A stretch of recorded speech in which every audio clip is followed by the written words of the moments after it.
बिस्मिल्लाहिर्रहमानिर्रहीम।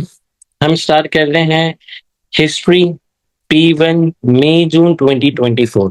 आज का जो हमारा टॉपिक है, जो आज का हमारा पास्ट पेपर है, वो है May June 2024 P1 history and culture of Pakistan. ठीक है, चल। According to source A, Mir Qasim increase the tax revenue. हमें पता है कि जो सबसे पहला क्वेश्चन होता है वो कंपलसरी होता है। क्वेश्चन वन कंपलसरी है। A B C D इसके 4 पार्ट होते हैं। ये आते हैं तो भी करना है, नहीं आते तो भी करना है। ये कंपलसरी क्वेश्चन है। और अगले सेक्शन बी में 4 सवाल होते हैं, उसमें से आपको कोई से भी 2 अटेम्प्ट करने हैं। जो पार्ट ए है वो सोर्स ए से आता है। ये टेक्स्ट बेस्ड सोर्स होती है। टेक्स्ट बेस्ड सोर्स होती है। ये 3 मार्क्स की होती है।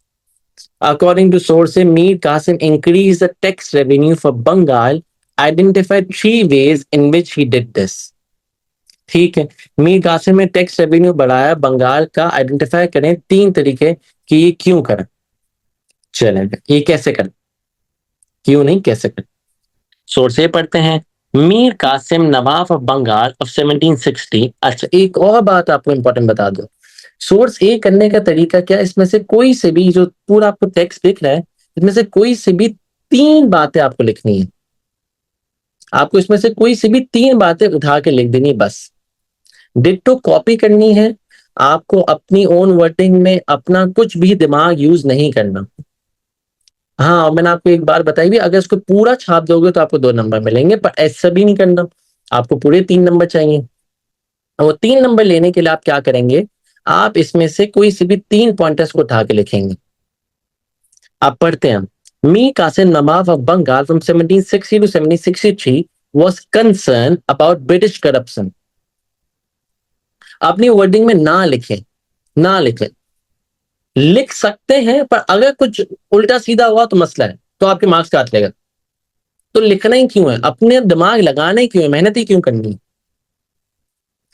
Was concerned about British corruption and the loss of tax revenue in Bengal।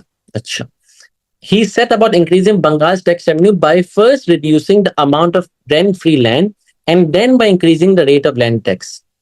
ठीक है भाई, increasing the rate of land tax, number 1।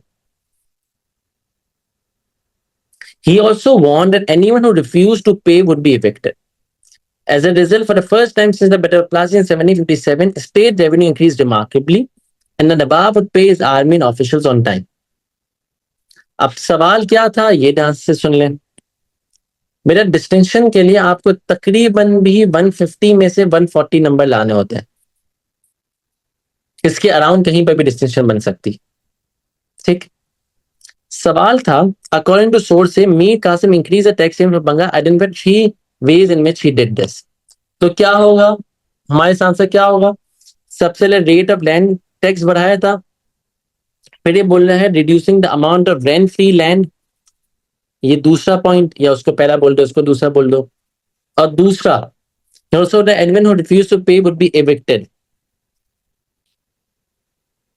तीसरा पॉइंट। ये 3 पॉइंटर्स का आपको लिख देना बस, और कोई आपको अपना दिमाग नहीं लगाना। ठीक है, ये हो गई हमारी सोर्स से कंप्लीट। इतना आसान है, 3 मार्क्स फ्री के देना चाह रहा है। अब सोर्स बी पर आते हैं। सोर्स बी कह रही है, instead of what message did source B intend to give about the relationship between the East India Company and the Shah Alam II? What message did source B intend to give about the relationship between the East India Company and the Shah Alam II? तो east India company और Shah Alam to के रिश्ते के बारे में हमें क्या पता चल रहा है इस सोर्स बी से। एक सवाल है, कॉन्टेक्सचुअल नॉलेज इन्फो भी देनी होती है, जरूरी नहीं है। सेकंड रुकना। मैं आपको पहले ही बता चुका हूं, इसकी मार्किंग की मैं दोबारा से बता देता हूं। आपने एक सरफेस फीचर लिखा, उसके बाद आपने उसकी वैलिड इन्फ्रेंस लिख दी। सपोर्टेड वैलिड इन्फ्रेंस जिसको आप कहते हो, supported valid inference. Supported valid inference होती है कि सरफेस फीचर के साथ हमने वैलिड इन्फ्रेंस लिखी। ठीक है, वो 4 मार्क्स मिलते हैं, और अगर आपने एक और लिख दिया तो 5 मार्क्स मिलते हैं। अब दूसरा तरीका क्या कॉन्टेक्चुअल नॉलेज का, अगर आपने ये लिखा, अगर आपने ये सिर्फ एक चीज लिखी, इसके साथ आपने कॉन्टेक्चुअल नॉलेज भी लिख दी तो भी आपको 5 मार्क्स मिल जाएंगे। तो सरफेस फीचर पहले इन्फेंस लिखी और कॉन्टेक्चुअल नॉलेज लिख दी तो भी 5 मार्क्स है। अगर ये दोबारा लिख दी, ये 2 दफा कर दिया तो भी 5 मार्क्स है। तो कॉन्टेक्चुअल नॉलेज लिखना जरूरी नहीं है, पर तरीका है वो 5वां मार्क लेने का। पर मैं बच्चों को कहता हूं कॉन्टेक्चुअल नॉलेज छोड़ दो यार, आपको उल्टा सीधा कुछ लिख के आ जाओगे, इससे अच्छा है आप सिर्फ 2 सरफेस फीचर और 2 वैलिड इन्फेंस लिख लें, खत्म होगी बात। ठीक है, इसमें 3 पैराग्राफ नहीं लिखने, इसके अंदर से आपको एक पैराग्राफ ही लिखना है, सिर्फ एक पैराग्राफ ही आपको लिखना है, खत्म। रिलेशनशिप बताना ईस्ट इंडियन कंपनी का और शाह आलम 2 का। अच्छा भाई, पिक्चर देखें भाई, ये है सोर्स भी।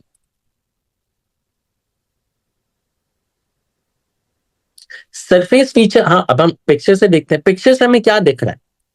हमें सारे सरफेस फीचर बता दो, सारे क्या क्या हमें दिख रहा है। हमें ये स्टेज दिख रहा है, एक एक स्टेज है या तख्त है जिसमें शाह आलम 2 बैठा हुआ है।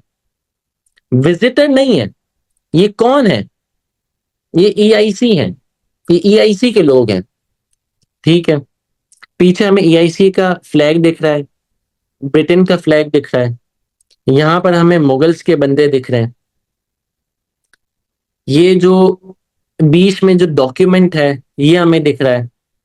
अब representation of the meeting between the East India Company Shah Alam to discuss trading rights in the subcontinent, भाई ट्रेडिंग राइट्स के बारे में बातें हो रही हैं।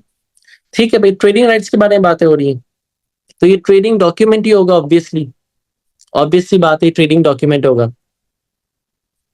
ठीक है, ये थोड़ा सा झुका हुआ है, ये भी आप लिख सकते हैं, थोड़ा सा खड़ा हुआ है अपनी पोजीशन से, और डॉक्यूमेंट दे रहा है या ले रहा है, बट डॉक्यूमेंट का एक्सचेंज चल रहा है, इतना हम कह सकते हैं। अब इसका सही आंसर क्या है वो हम पढ़ते हैं। ठीक है, हमने अभी सरफेस फीचर सारे डिस्कस कर लिए, ये दो बातें हैं। I can see Shah Alam 2 is sitting on a stage while others are standing by this. I can infer that Shah Alam has greater power in this meeting. हमने देखा कि शाह आलम सिर्फ बैठा हुआ है, बाकी सारे लोग खड़े में हैं, इससे मैंने इन्फर ये करा कि शाह आलम 2 की ग्रेटर पावर है इस मीटिंग में।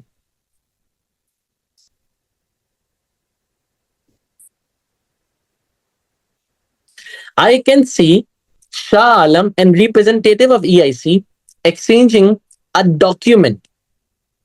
By this, I can infer that their friendship is based on treaties. क्योंकि जो दोस्ती है वो सिर्फ ट्रीटीज की हद तक है। ये दो बातें लिख दी, ये बातें क्लियर है, यहां तक कोई मसला, कोई परेशानी, कोई सवाल?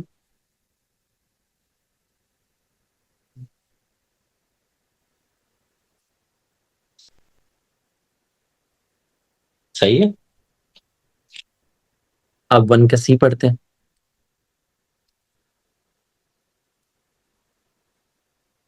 Explain why East India Company became involved in the subcontinent. Explain why East India Company became involved in the subcontinent. सबसे आसान तरीन सवाल, मतलब इससे आसान सवाल तो हो ही नहीं सकता कि ईस्ट इंडियन कंपनी सब कॉन्टिनेंट में क्यों आई थी। बताएं, ईस्ट इंडियन कंपनी सब कॉन्टिनेंट में क्यों आई थी? बेहतरीन ईशन, ट्रेडिंग पर्पजेस के लिए आई थी। किसकी ट्रेडिंग करने आई थी? Silk, opium, Indigo, cotton, spices, इसकी ट्रेडिंग करने आई थी ईस्ट इंडियन कंपनी। दूसरा पॉइंट आप लिख सकते हैं कि ये रॉ मटेरियल्स लेने आए थे, क्योंकि क्योंकि ब्रिटेन में इंडस्ट्रियल रेवोल्यूशन आया हुआ था, इसलिए दे नीड रॉ मटेरियल। तो ये कॉटन का रॉ, जो cotton as a raw material लेकर गए थे अपने पास, और वहां पर ही सामान वगैरह सारी चीजें बनाते थे, कॉटन के कपड़े बनाए। और इंडिया एक बहुत बड़ी मार्केट था, इंडिया बहुत बड़ी मार्केट प्लेस था, तो जो बनाते थे वो यहाँ पे आके बेचते थे प्रॉफिट्स के लिए। बिल्कुल ऐसा ही है। स्ट्रेटेजिक लोकेशन थी, ये भी लिख सकते हैं। गोल्डन स्पैरो बोला जाता था इंडिया को, इसका मतलब क्या, सोने की चिड़िया। हिस्टोरियंस कहते हैं कि उस वक्त जिसको दीन चमकाना होता था वो मिडिल ईस्ट जाता था, और जिसको अपनी दुनिया चमकानी है वो इंडिया आता था। इंडिया बहुत बड़ी मार्केट थी और बहुत ज्यादा उसके अंदर ट्रेडिंग होती थी। ये सारी बातें लिखेंगे। आप ये भी लिख सकते हैं कि वो अपना जो कल्चर है, अपना जो रिलीजन है उसको प्रमोट करने आए थे, अपना रिलीजन और कल्चर को प्रमोट करने यहां पर आए थे इंडिया। ये भी आप पॉइंटर लिख सकते हैं। पॉइंटर बहुत सारे हैं। यहां पर जो बच्चा फंसेगा ना, वो बच्चा फंसता है आंसर किस तरह हम लिखें। बच्चा एक एक लाइन लिखकर आ जाता है, या एक ही पैराग्राफ में बहुत सारे पॉइंटर्स डाल के आ जाता है। ये नहीं करना। Warm water sea port, one able to take over the spice wave is a Dutch had taken over, ठीक है। ये लिख सकते हैं कि other European powers were also trying to conquer India, बिल्कुल वहां पर पोर्चुगीज और डच का पहले से काम था, ठीक है Hussain. India was a good location for trading connecting to many other countries, plus good good products. Product कौन से भाई, कौन से प्रोडक्ट, जरा प्रोडक्ट के नाम लिखें। ठीक है, ये बस आपको बातें लिखनी है। 3 पैराग्राफ बनाने, एक पैरा में 7 मार्कर में हमेशा याद रखें, 3 पैराग्राफ बनाने, एक पैरा में एक बात होगी, एक बात को आप उसको एक्सप्लेन करें। ठीक है, अब इसका आंसर क्या है, देखें पढ़ें, इसका आंसर देखें।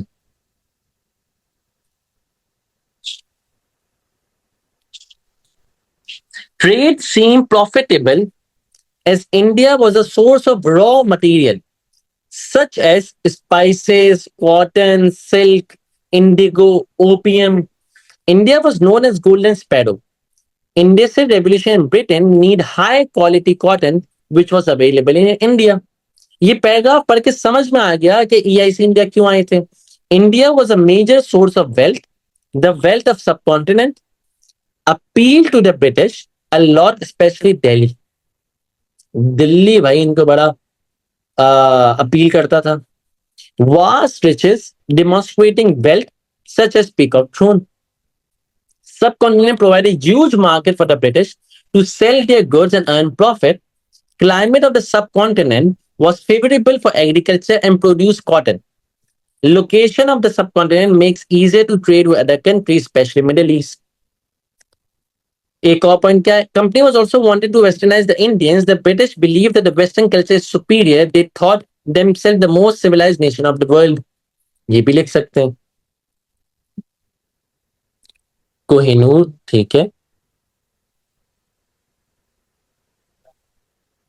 और क्या कह रहे हैं, डिक्लाइन का फायदा उठा रहे थे, ठीक है। अगर क्वेश्चन ए पास सेक्शन 1 से है तो बाकी क्वेश्चन भी हमेशा मोस्टली हुसैन यही होता है कि वो क्या करता है, एक जो क्वेश्चन है ना वो एक ही सेक्शन से देता है, पर जरूरी नहीं है। अक्सर हमने देखा है कि ये 4 और 7 किसी और सेक्शन से दे दिया, 14 किसी और से दे दिया। कुछ ना कुछ ये उल्टा सीधा कर सकता है और करता है। पक से ही करता है, जो सेक्शन 2 में से दिया हुआ अगर सेक्शन 3 में से देना तो सेक्शन 3 के स्टार्टिंग से देगा या सेक्शन 1 के एंडिंग से देगा, ऐसा कुछ करके देता है। ठीक है, पर दे सकता है।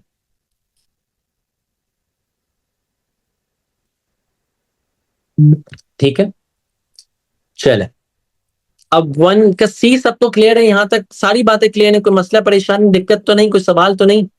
तो हम पे 1 का डी पर है, जो वॉर ऑफ इंडिपेंडेंस पर है।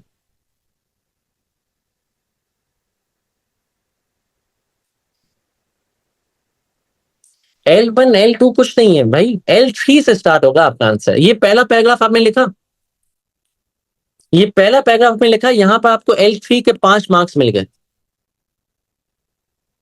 पहले पैराग्राफ अगर आपने डेवलप एक्सप्लेन कर दिया तो यहां पर आपको 5 मार्क्स मिल जाएंगे, यहां पर आपको 6 मिल जाएंगे, यहां पर आपको 7 मिल जाएंगे। आपको सीधा लेवल 3 पर जंप करनी है। इसका मतलब है आपको एक्सप्लेन रीजन लिखना है, आपने रीजन को एक्सप्लेनेशन के साथ लिखना है। ठीक है,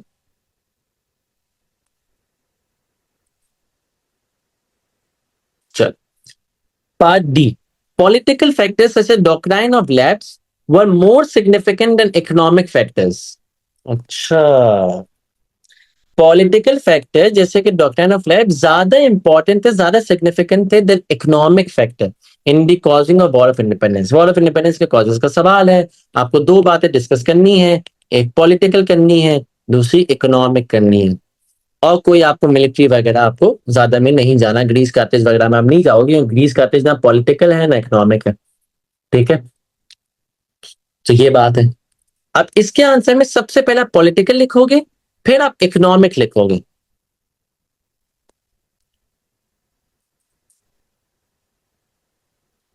पॉलिटिकल फैक्टर में क्या लिखोगे, सबसे पहले आप लिख दोगे, अगर आपने एक्सप्लेन कर दी तो मार्क्स मिलेंगे नहीं, एक्स्ट्रा राइटिंग के मार्क्स कटते नहीं है, पर मार्क्स मिलते भी नहीं है, ये एक बात है। तो आपका टाइम ही जाया, आपका फजूल है, क्यों लिख रहे हो। तो पॉलिटिकल फैक्टर में सबसे पहले आप लिखोगे डॉक्ट्राइन ऑफ लैब्स और पैरामोंटेसी, कि भाई अगर आप, डॉक्ट्राइन ऑफ लैब्स क्या कहता था, अगर आपका मेल एयर नहीं है तो वो जगह कौन कब्जा कर लेगा, ब्रिटिश। ईआईसी उस जगह पर कब्जा कर लेगी। अगर आपका कोई मेल एयर नहीं है, कोई किंग के बाद कोई मेल एयर नहीं है और किंग का इंतकाल हो गया, तो वो जगह ईआईसी कब्जा कर लेगी। ये आपने पॉइंट एक्सप्लेन कर दिया। तो और और कौन सी जगह गई थी, झांसी, नागपुर, ऐसी जगह डॉक्ट्राइन ऑफ लैब्स और पैरामोंटेसी से ईआईसी ने अपने पास कब्जा कर लिया था। ये कब्जे थे, लॉर्ड डेलहाउसी को लाया था, ये इनकी लैंड ग्रैबिंग पॉलिसी में से एक थी। फिर इन्होंने पर्शियन को रिप्लेस कर दिया विद इंग्लिश, पर्शियन को रिप्लेस करा इंग्लिश से, और इंग्लिश को एजुकेशन लैंग्वेज में बना दिया। अब इंग्लिश से ही आपको जॉब मिलेगी। अगर आपको इंडियन सिविल सर्विस में जाना है, आईसीएस में जाना है, तो आपको इंग्लिश में एग्जाम देना पड़ेगा, वो भी ब्रिटेन जाकर। As the British extended their control, the local leaders saw their authority decline. जिस तरह ब्रिटिश बड़ा होता जा रहा था, उस तरह लोकल लीडर्स को डर लग रहा था कि यार ये तो हमारी पावर को छीनने की कोशिश करने, इससे लोकल लीडर्स ने रिवॉल्ट करा। लॉर्ड डलहौजी की डॉक्ट्राइन ऑफ लैब्स बड़ी अनपॉपुलर थी। अवध, ओध या अवध, 1856 में इन्होंने ले लिया हमसे। फिर क्या हुआ, आखिरी मुगल एम्पायर को तो उन्होंने अपने किले में बंद कर दिया था कि भाई बेटा तो किले से बाहर नहीं निकलना। बहादुर शाह जफर टू जैसे एक था, उसको किले के अंदर बंद करके रख दिया था कि बेटा यहां से तो निकलना नहीं। तो मुगल एम्पायर को भी आप मिसट्रीट कर रहे थे। और 1857 तक, वॉर ऑफ इंडिपेंडेंस से पहले तक तो एम्पायर के पास कुछ पावर नहीं थी। बहादुर शाह जफर टू क्या करता था आपको पता है, सिर्फ अपने किले के अंदर बैठता था, उसको बाहर निकलना मना था, वहां पर ही शेर व शायरी करता था, बस उसकी जिंदगी यही थी और कुछ था ही नहीं। और इंग्लिश को उन्होंने रिप्लेस कर दिया, पर्शियन को उन्होंने रिप्लेस कर दिया by English as the official language, और लैंग्वेज ऑफ एजुकेशन भी चेंज कर दी। ये आप सारी बातें लिखोगे पॉलिटिकल फैक्टर्स में, इसके अच्छे से 2 से 3 पैराग्राफ बना दोगे, 2 से 3 रीजंस को बता दोगे।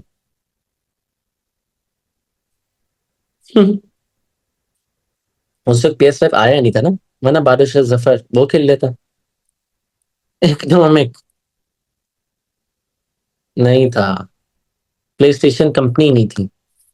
3 पॉलिटिकल और 3 इकोनॉमिक बता दोगे बिल्कुल। ठीक है, 3 पॉलिटिकल रीजन बता दिए, 3 इकोनॉमिक रीजन बता दिए, बिल्कुल ऐसा ही है शोएब। 4 नहीं लिखे, 4 4 तो बहुत लंबी हो जाएगी, 4 4 नहीं लिखे, आप 3 3 लिखे। ठीक है, इकोनॉमिक फैक्टर में आ जाओ, 4 टोटल नहीं लिखे, आप 3 3 लिखे।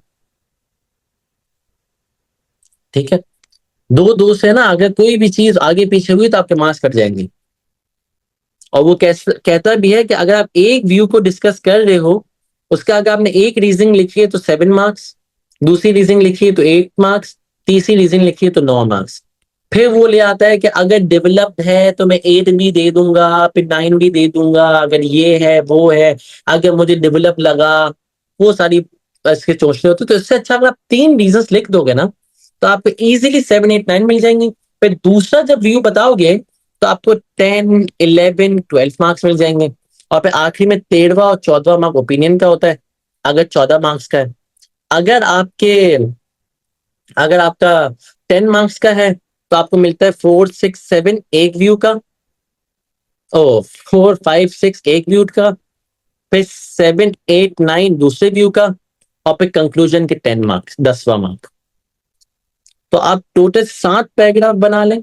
या आप इससे अच्छा ना, ये मतलब पैराग्राफिंग इंपॉर्टेंट नहीं है, आप ये समझ लें पैराग्राफिंग इंपॉर्टेंट नहीं है। अगर एक बड़े पैराग्राफ में आपने 3 रीजन लिखे में तो भी एग्जामिनर आपको मार्क दे देगा। मेरा मकसद पैराग्राफिंग का है ही नहीं, मेरा मकसद बोलने का है कि आप 3 रीजंस लिखें, एक व्यू के आप 3 रीजंस लिखें, बस। समझ में आई? आप ऐसे भी कर सकते हैं कि सबसे पहला व्यू आप बता रहे हैं, फॉर एग्जाम्पल ये तो पॉलिटिकल और सोशल वाला है ना, मतलब वो पॉलिटिकल और इकोनॉमिक वाला है। कोई दूसरा सवाल जैसे कि मैं आपको दिखाऊंगा जिसमें आपके 4 रीजंस लिखने होते हैं, टोटल आपको 4 रीजंस लिखने होते हैं, पर ऐसा कोई कंपैरिजन वाला सवाल आता है ना, तो कंपैरिजन वाले सवाल में आप क्या करें, 3 सोशल लिखें और 3 इकोनॉमिक लिखें, तो पॉलिटिकल और 3 इकोनॉमिक, जो भी सवाल है, जो भी रीजन दिए हैं। अगर कोई ऐसे कंपैरिजन वाला सवाल आता है तो इस तरह उसको डील करना है। अब बाकी 14 मार्कर की भी मैं बताऊंगा कि वो किस तरह डील होते हैं, दूसरे 14 मार्कर। और इकोनॉमिक में बता दूं, इकोनॉमिक फैक्टर में क्या है कि अनफेयर टैक्सेशन। ऐसा मैं ये तो बता रहा हूं कि पैराग्राफिंग इंपॉर्टेंट नहीं है। आप बोलो कि सर मैं एक व्यू के 3 रीजंस लिखूंगा, दूसरे व्यू के 3 रीजंस लिखूंगा। अब आप जितने पैराग्राफ में लिखना चाहो आप लिख सकते हो, और आखिरी में कंक्लूजन लिखूंगा, बस। अब आप ऐसे भी कर सकते हो कि पॉलिटिकल का एक पैराग्राफ पढ़ाया, बनाया, और उसमें आपने 3 रीजंस अगर क्लियरली फर्स्टली, सेकेंडली, थर्डली करके आइडेंटिफाई कर दिए, आपको यहाँ पर 9 मार्क्स मिल जाएंगे। फिर दूसरा इकोनॉमिक का बनाया पैराग्राफ, उसमें आपने 3 रीजंस लिख दिए, आपका आंसर बन जाएगा, आखिरी में कंक्लूजन लिख दें। इकोनॉमिक पढ़ा, unfair taxation specially on farmers, zamindari system, permanent settlement act, exploitation of peasants. ये हम पिछले पास पेपर में भी डिस्कस कर चुके हैं बड़ी डिटेल में, कि अनफेयर टैक्सेशन करते थे स्पेशली फार्मर्स के लिए, परमानेंट सेटलमेंट एक्ट क्या था, जमींदारी सिस्टम क्या था, वो मैं डिटेल में पिछले पास में डिस्कस किया था। अभी हम मैं शॉर्टली बता देता हूँ कि उन्होंने क्या करा था, एक एक इंडियंस को, जो इनके प्रो इंडियंस थे, उनको इन्होंने एक एक पूरी एक अलॉटमेंट कर दी थी एक बड़ी जगह की। और उस इंडियन को बोला था कि आपकी जिम्मेदारी है कि आप इन सारी जमीनों से टैक्स कलेक्ट करके दोगे, इस सारे टैक्स कलेक्ट करके आप उनको दोगे। और वो भी था कि एक फिक्स अमाउंट ऑफ टैक्स, आपको एक फिक्स अमाउंट ऑफ टैक्स उनको देना पड़ेगा। तो बड़ा इंडियंस बड़े गुस्सा थे कि आप ये क्या कर रहे हैं, ये तो हमारे से अनफेयर कर रहे हैं, क्योंकि आप फिक्स टैक्स ले रहे हैं। तो आप फिक्स टैक्स ले रहे हैं, इससे होता क्या था कि कुछ भी हो आपको तो टैक्स देना पड़ेगा। अगर आपका सैलाब आ जाए, अगर आपका फ्लड आ जाए, बारिश तेज हो जाए, कुछ भी हो जाए, वालेकुम सलाम हसनैन, आपको टैक्स देना पड़ेगा। और बहुत टैक्स लेते थे ये लोग, जिससे बंगाल जैसे प्रोविंस में भी फेमाइन आ रहा था। फिर आप लिखेंगे डिस्ट्रक्शन ऑफ लोकल इंडस्ट्री, उन्होंने टेक्सटाइल इंडस्ट्री को पूरा खत्म कर दिया था। लोग कहते हैं कि इंडियन कॉटन हैंडलूमर्स के हाथ भी काटे थे, इंडियन कॉटन हैंडलूमर्स के हाथ भी कट करे थे उन्होंने। ठीक है, ये भी एक फैक्ट है, हिस्टोरियंस कहते हैं ये बात। इन्होंने इतनी इन्होंने इतनी ड्यूटीज लगा दी थी, इतने टैक्सेस लगा दी थे, जिससे इंडियन प्रोडक्ट महंगा होता जा रहा था। जिससे आप देखते थे कि इंडियन प्रोडक्ट बहुत महंगा दिख रहा है।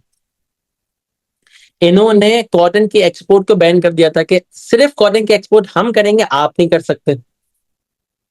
फिर difference in salary of Indian soldiers and British soldier, Indian soldier होता था सिपॉय, अंडर पेड होता था, और ब्रिटिश सोल्जर को बहुत पेमेंट मिलती थी। ये 3 रीजंस थे इकोनॉमिक के, ये आप लिख लेंगे।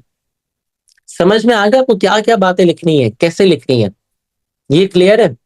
जल्दी बताएं, तो हम क्वेश्चन नंबर 2 पे बढ़ते हैं। फिर सवाल क्या था, कि पॉलिटिकल फैक्टर से doctrine of left were more significant economic factor, कि पॉलिटिकल फैक्टर ज्यादा इंपॉर्टेंट है economic factors in the cause of of independence. तो आपने पूरा ये पहले पॉलिटिकल फैक्टर पूरा एक्सप्लेन करा, फिर इकोनॉमिक फैक्टर करा। हमेशा याद रखना कि आपको फेमाइन वाली बात आप कहाँ लिखेंगे? आप अनफेयर टैक्सेशन के अंदर आप लिख सकते हैं कि इसकी वजह से फेमाइन आ रहा था, इस तरीके से आप लिख सकते हैं। अच्छा, पर मैं आपको बता रहा था कि पाकिस्तान स्टडीज में, हिस्ट्री में आपकी क्वांटिटी से अच्छी क्वालिटी मैटर करती है। ठीक है, क्वालिटी मैटर करती है। क्वेश्चन नंबर 2 पर आए। क्वेश्चन नंबर 2 कहता है describe the publication of loyal Mohammedan of India. अच्छा भाई, लॉयल मोहम्मदन ऑफ इंडिया के बारे में ये कह रहे हैं कि ये क्या था। ये क्या था, मोटी मोटी बातें क्या है कि सर सैयद अहमद खान ने ये निकाली थी, ऐसा ही है। सर सैयद अहमद खान ने लॉयल मोहम्मदन ऑफ इंडिया निकाली थी। इसका मेन एम क्या था? लॉयल मोहम्मदन ऑफ इंडिया का मेन एम क्या था? इसके अंदर इन्होंने वो मुस्लिम के नाम दिए कि जो ब्रिटिश के साथ लॉयल रहे हैं, जिन्होंने ब्रिटिश की एडमिनिस्ट्रेशन में बाय लॉयल्टी काम करा है, वो मुसलमानों के नाम इन्होंने सामने दिए। इससे हुआ क्या कि मुस्लिम और ब्रिटिश का रिलेशन इंप्रूव हो गया, रिलेशन बहुत बहुत बेहतर हो गया। ठीक है, और इन्होंने बोला कि मुसलमान बुरे लोग नहीं है, मुसलमानों का नाम साफ करना चाह रहे थे, जो मुसलमानों का नाम बड़ा गंदा हुआ था, ये वो साफ कर रहे थे। इसके 4 मार्कर में आप क्या लिखेंगे? देखें, written by sir Syed Ahmad Khan, his purpose was to make British Muslim relation better. In this he mention those Muslim. 4 marker में 4 पॉइंट लिखें। लिखना चाहते हैं 5 लिख लें, 6 लिख लें, आप 5 से 6 बातें भी आप लिख सकते हैं, क्योंकि अगर एक बात गलत हो गई तो फिर मार्क्स कट जाएगा। अगर 4 बातें लिखी, एक बात गलत हो तो 3 मार्क्स मिलेंगे। इससे अच्छा मैं कहता हूँ 5 से 6 बातें लिखें, 5 से 6 पॉइंट लिखें, वो कोई से भी 4 पॉइंटर को चेक करेगा, सही है, आगे बढ़ो, 4 marks. Main purpose was to make British and Muslim relation better. In this he mention those Muslims who have served British with loyalty, जिन्होंने ब्रिटिश के साथ लॉयल्टी के साथ पेश करा है, उन्होंने वो सारे मुसलमानों के नाम लिखे। That British and Muslim are not enemies, so British shouldn't discriminate against Muslims. ये बेसिकली इनका काम था, लॉयल मोहम्मद ऑफ इंडिया का ये काम था, मुस्लिम ब्रिटिश के रिश्ते को अच्छा करना और ब्रिटिश को बताना कि मुसलमान एनिमी नहीं है, आप डिस्क्रिमिनेट आपको नहीं करना चाहिए। और मुसलमान, बहुत सारे मुसलमान ऐसे थे ब्रिटिश एडमिनिस्ट्रेशन में जिन्होंने लॉयल तरीके से सर्व करा है, विद लॉयल्टी सर्व करा है ब्रिटिश को। 2 का B, explain why Indian National Congress was form. INC क्यों बनी थी 1885 में? चलिए बताएं, आईएनसी क्यों बनी थी, इंडियन नेशनल कांग्रेस क्यों बनी थी? इंडियन नेशनल कांग्रेस 1885 में बनी थी और किसने बनाई थी? एलन ऑक्टेवियन ह्यूम, ये ब्रिटिश का बंदा था।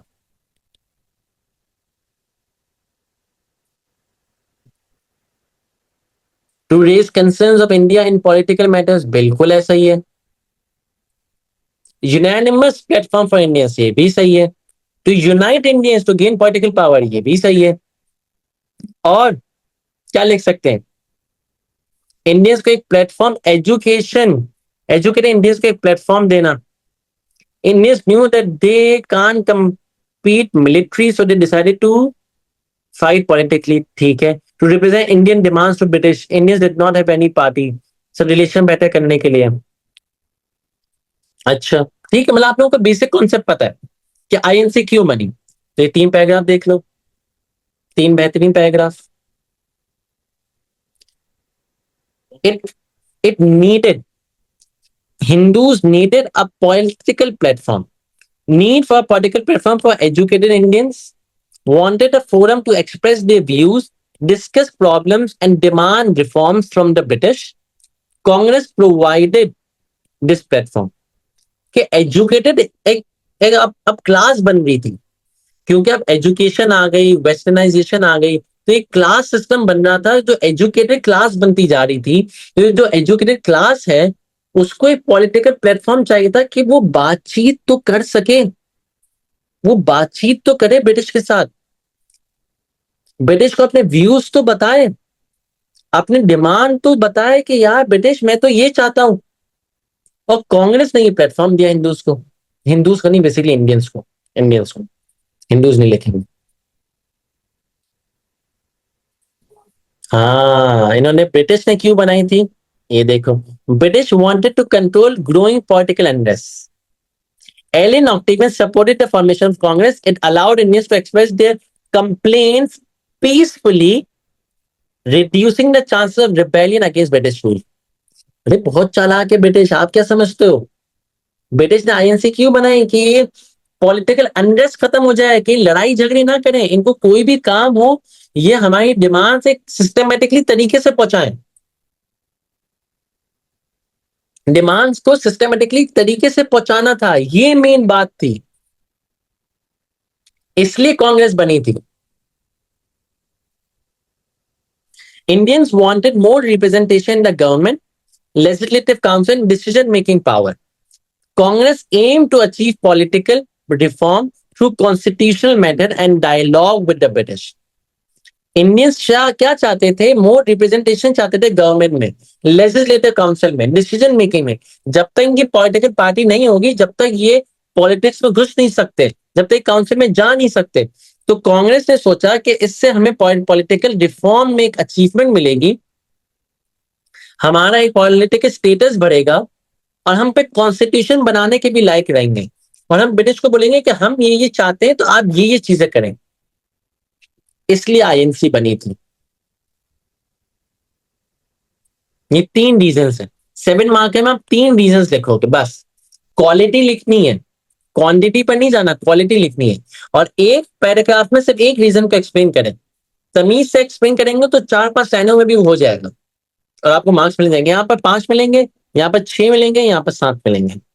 अगर ये एक्सप्लेन नहीं होता, ये डेवलप नहीं होता, तो यहां पर आपको मिलते 1 से 2 मार्क्स, मैक्सिमम आपको 4 तक मिलते, अगर एक भी पॉइंट डेवलप नहीं है। पर अगर क्या होता है, अगर ये पॉइंट डेवलप नहीं है, ये पॉइंट डेवलप नहीं हो, सिर्फ ये पॉइंट डेवलप्ड है, तो आपको मार्क्स मिलते 5।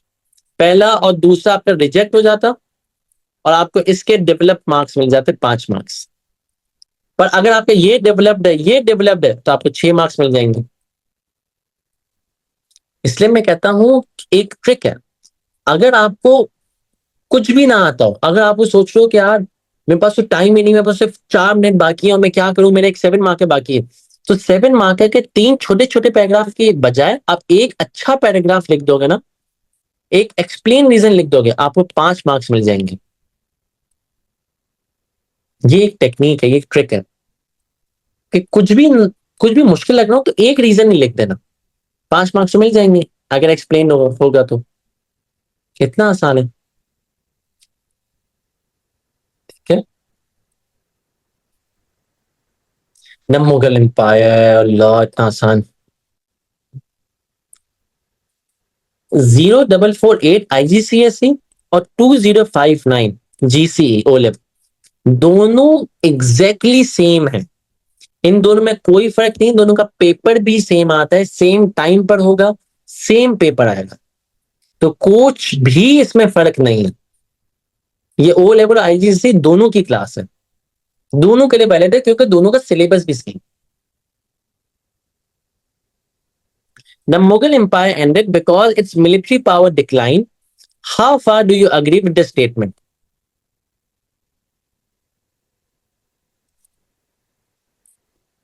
सलमान 7 में से 14 कैसे ले सकते हो, मुझे भी जरा ये ट्रिक सिखा दो जरा, कि 7 मार्क के सवाल में 14 मार्क्स हम कैसे ले सकते हैं।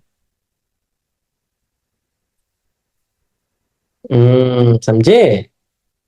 The Mughal empire ended because of its military power decline. How far do you agree? तो भाई मिलिट्री पावर डिक्लाइन, आप मुगल एम्पायर की मिलिट्री पावर के बारे में आप बात करोगे, और अदर रीजंस भी बताओगे, और दूसरे रीजंस भी बताओगे, पॉलिसीज ऑफ औरंगजेब भी बताओगे, और क्या क्या चीजें बताओगे, चलो बताओ। इसकी सबसे पहले आप मिलिट्री के बारे में बात कर लोगे, P1 इसका बना दोगे आप मिलिट्री के बारे में, P2 आप बता दोगे सक्सेशन डिस्प्यूट के बारे में, P3 आप बता दो, एडमिनिस्ट्रेटिव प्रॉब्लम, जिसमें आपका आता है मनसबदारी सिस्टम। मनसबदारी सिस्टम के बारे में बता दोगे। और बच्चे चल, फिर P4 आप बता दोगे इनकी लोकल और फॉरेन इन्वेजन्स के बारे में। P5 आप लिख लो EIC के बारे में। और P6 आपका आ जाएगा कंक्लूजन। प्रेजर सीकिंग भी आप लिख सकते हो। मराठास आपका लोकल इन्वेजन में आएगा। बहुत बड़ा एरिया था ये, एडमिनिस्ट्रेटिव मनसबदारी में अगर डालना चाहो तो लिख सकते हो। वीक सक्सेसर सक्सेशन डिस्प्यूट में आप लिख दोगे।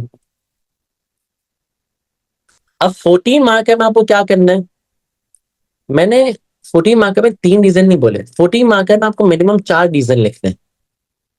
इससे ये जो 14 मार्कर है, देखो अब वो कंपैरिजन वाला था ना, जब उसमें दो दो बात, जब सिर्फ 2 पॉइंटर्स हैं, तो उसमें से एक एक पॉइंटर के आपको 3 बातें लिखनी थी, दूसरे पॉइंटर की 3 बातें लिखनी थी।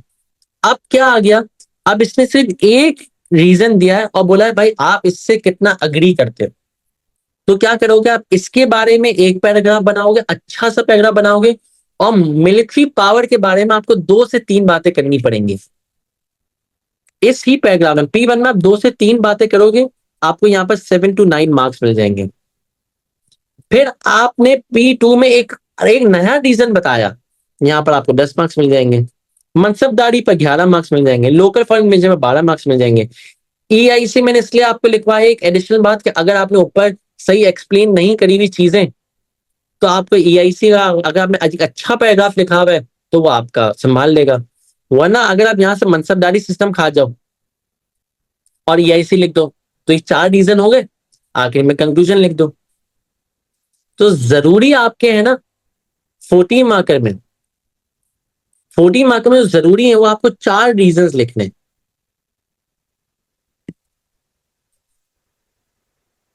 P1 लिखोगे, जो ये सवाल में पॉइंटर लिखा हुआ है उसके बारे में आप P1 लिखोगे,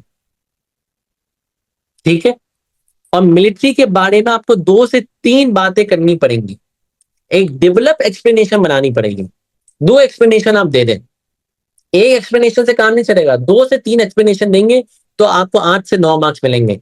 फिर आप जाएंगे लेवल आगे, फिर आपका आएगा लेवल 4, जिसमें आप लिखेंगे सक्सेशन डिस्प्यूट के बारे में, तो आपको 10 मार्क्स मिलेंगे। ये एक और रीजन हुआ। फिर लोकल फंड इन्वेजन के बारे में लिखेंगे तो आपको 11 मार्क्स मिल जाएंगे। फिर EIC के बारे में लिखेंगे तो 12 मार्क्स मिल जाएंगे। कंक्लूजन का 13 और 14 मार्क्स। और सबसे मोस्ट इंपॉर्टेंट कौन सा था, EIC। मोस्ट इंपॉर्टेंट रीजन है EIC, मोस्ट इंपॉर्टेंट रीजन है EIC, ये याद रखना। EIC ने ही पूरी तरह मुगल एम्पायर को डिक्लाइन करा था। अगर EIC नहीं आती तो शायद टुकुर टुकुर ये मुगल एम्पायर चल सकता था, या कुछ और चीजें हो सकती थी। ठीक, अब इसका आंसर कैसे बनाओगे, मैंने आपको पूरी मार्क स्कीम बता दी। इसके अंदर सबसे अंदर, जैसे मैंने यहाँ पर ये कोई और क्वेश्चन था, उसका ये आंसर है, पर आपका बस पैराग्राफिंग चेंज होगी, बाकी आपका आंसर सेम ही रहेगा, कंटेंट सेम रहेगा। यहाँ पर मैंने औरंगजेब की पॉलिसीज के बारे में बताया हुआ है। यहाँ पर मैंने मराठा, ये औरंगजेब की पॉलिसी पूरी, ये पूरी मैंने औरंगजेब की पॉलिसीज के बारे में आपका पैराग्राफ है। पूरी औरंगजेब की पॉलिसी के बारे में इसके 3 रीजन लिखे हुए हैं। अच्छा, फिर ये क्या है, जिजिया टैक्सेस के बारे में, लग्जरियस लाइफस्टाइल के बारे में, फिक्स सक्सेशन डिस्प्यूट के बारे में मैंने यहाँ पर बातें लिख दी।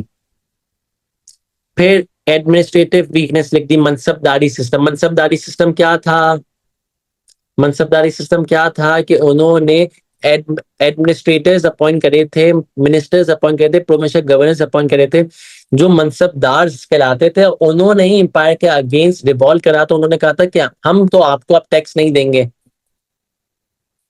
मिलिट्री रीजन का पॉइंट लिखना पड़ेगा आपको, बिल्कुल लिखना पड़ेगा। फिर इनका वीक कंट्रोल था। फिर प्लेजर सीकिंग के बारे में आपको लिखना पड़ेगा। फिर बेसिकली आपको ये यहाँ पर मैंने लोकल इन्वेडर्स के बारे में बता दिया। ये मिलिट्री स्ट्रेंथ के बारे में भी आप ये भी लिख सकते हो कि जो सवाल क्या है कि मुगल एम्पायर की मिलिट्री पावर मेन रीजन थी, हाँ भाई, अब क्या लिखोगे यहाँ पर आप मिलिट्री पावर के according?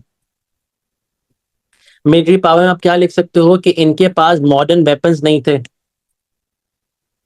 Lack of modern weapons. इनकी कोई मिलिट्री ड्रिल्स नहीं होती थी, कोई मिलिट्री ड्रिल्स नहीं होती थी। औरंगजेब कोई भी इनको मिलिट्री ड्रिल्स नहीं कराता था। औरंगजेब एक लीनियंट लीनियंट रूलर था, मिलिट्री लीडर था। ये मॉडर्न वेपन सीखते भी नहीं थे, इनके पास नेवी नहीं थी, नेवल आर्मी नहीं थी। और ब्रिटिश नेवल आर्मी से लड़ रहे थे, ब्रिटिश के पास नेवल आर्मी थी। ये आप लिख सकते हैं। और ब्रिटिश के पास तो बहुत कुछ है, इनकी आर्मी बहुत वीक थी। बिल्कुल ऐसी बात है। ये आप इनकी मिलिट्री के बारे में लिखेंगे कि इनकी मिलिट्री बहुत वीक है, इनके पास मॉडर्न वेपन्स नहीं है, इनकी मिलिट्री ड्रिल्स नहीं है, नेवल आर्मी नहीं है। और जो औरंगजेब था, उसकी आर्मी में सबसे बड़ा मसला पता है किसका था? डिसिप्लिन का।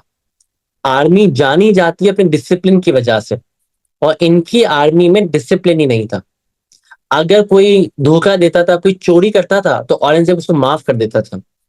हालांकि माफी नहीं होती, मिलिट्री में एक दफा चोरी पर आपका कोर्ट मार्शल होता है कि चलो भाई निकाल दिए गए, और बेइज्जत करके निकालते हैं, आपका बेल्ट छीनते हैं वो, कि आप सबको देखे, एक एक एक मिसाल बना के निकालते हैं। और ये तो कुछ करता ही नहीं था। और मिलिट्री पावर और कैसे डिक्लाइन हो रही थी? जो सक्सेशन डिस्प्यूट की वजह से, जो सक्सेशन डिस्प्यूट आ रहा था, उसकी वजह से ये दोनों भाई आपस में लड़ रहे हैं, ये आपस में लड़ रहे हैं, मिलिट्री पावर डिक्लाइन हो रही है। और इनको पता ही नहीं है कि ये दोनों आर्मी, मुगल आर्मी और दोनों आर्मी जब लड़ रही है, दोनों आर्मी कमजोर हो रही है, और दोनों का आर्मी कमजोर हो रही है, तो पे ब्रिटिश ताकतवर हो रहा था। मराठास को जगह दिख रही थी इनको इन पर हमला करने की। तो बहुत सारे मुगल एम्पायर के रीजंस थे। ठीक है। Describe the communal award. Communal award क्या था? कम्युनल अवार्ड का दूसरा नाम था माइनॉरिटी अवार्ड। आगे किसी को नहीं पता, तो हम ये कौन सा पास कर रहे हैं? समर 2024। समर 2024। समर 2024। ठीक है। माइनॉरिटी बिफोर फर्स्ट आरटीसी नहीं, बिल्कुल गलत बोला। कम्युनल अवार्ड क्या था? Minority award. ये बिफोर थर्ड आरटीसी हुआ था, या आप लिख सकते हैं after second RTC. Second RTC के बाद हुआ कम्युनल अवार्ड, माइनॉरिटी अवार्ड। ये किसने निकाला था? रैम से मैकडोनल्ड ने।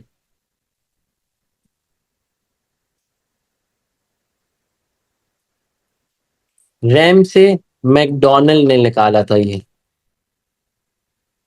1932 में निकाला था। इससे हुआ क्या था, ये भी बातें सुन लो, ध्यान से बातें सुनो। इससे हुआ क्या था कम्युनल अवार्ड से, कि इसमें दी गई थी माइनॉरिटी को सेपरेट इलेक्टोरेट्स।